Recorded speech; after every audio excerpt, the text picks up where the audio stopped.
एक तरफ भारत में नागरिकता संशोधन अधिनियम लागू हुआ तो दूसरी तरफ सऊदी अरब ने बड़ा खेल कर दिया।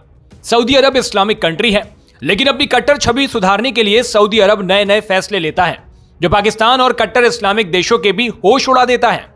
ऐसे में जब भारत में सीएए लागू हुआ तो सऊदी अरब ने एक ऐसा फैसला लिया जिसने सबको चौंका कर रख दिया।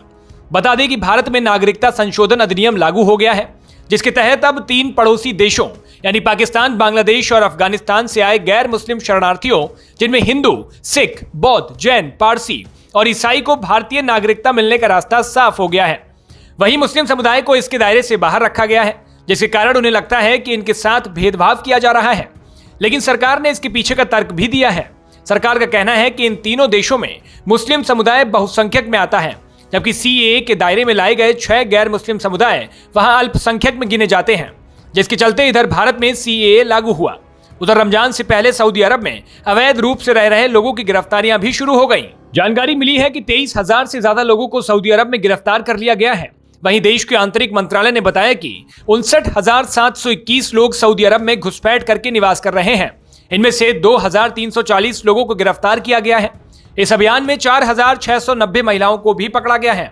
खबरों के मुताबिक 29 फरवरी से 6 मार्च के बीच अवैध रूप से देश में रह रहे लोगों की गिरफ्तारियां की गई।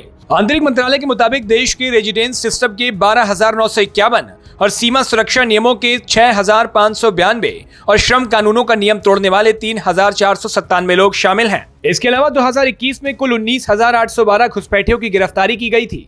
सऊदी अरब के मंत्रालय ने यह भी कहा कि जो लोग घुसपैठियों को सहायता, आश्रय या सुविधा देंगे उनको 15 साल तक की जेल और जुर्माने की सजा हो सकती है।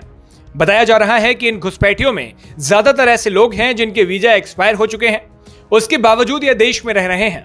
कुछ तो ऐसे लोग भी हैं जो पर्यटन वीजा पर देश में प्रवेश करते हैं और यहीं नौकरी ढूंढकर रहने लगते हैं।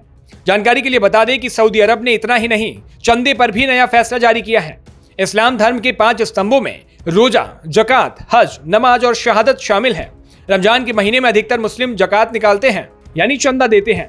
बता दें कि अपने माल में से गरीबों को दान करना ही जकात कहलाता है। लेकिन दुनिया भर में कई ऐसी संस्थाएं हैं जो गरीबों के नाम पर इस चंदे को लेकर इसका गलत तरीके से इस्तेमाल करती हैं, जिसके मद्देनजर सऊदी सरकार ने रमजान को डोनेशन किसी भी गैर सरकारी संस्था में न देने की हिदायत दी है। ऐसे में सऊदी अरब का यह फैसला अब लोगों को हैरान कर रहा है। खैर, इस खबर पर आपकी क्या राय है, हमें कमेंट बॉक्स में जरूर बताएं।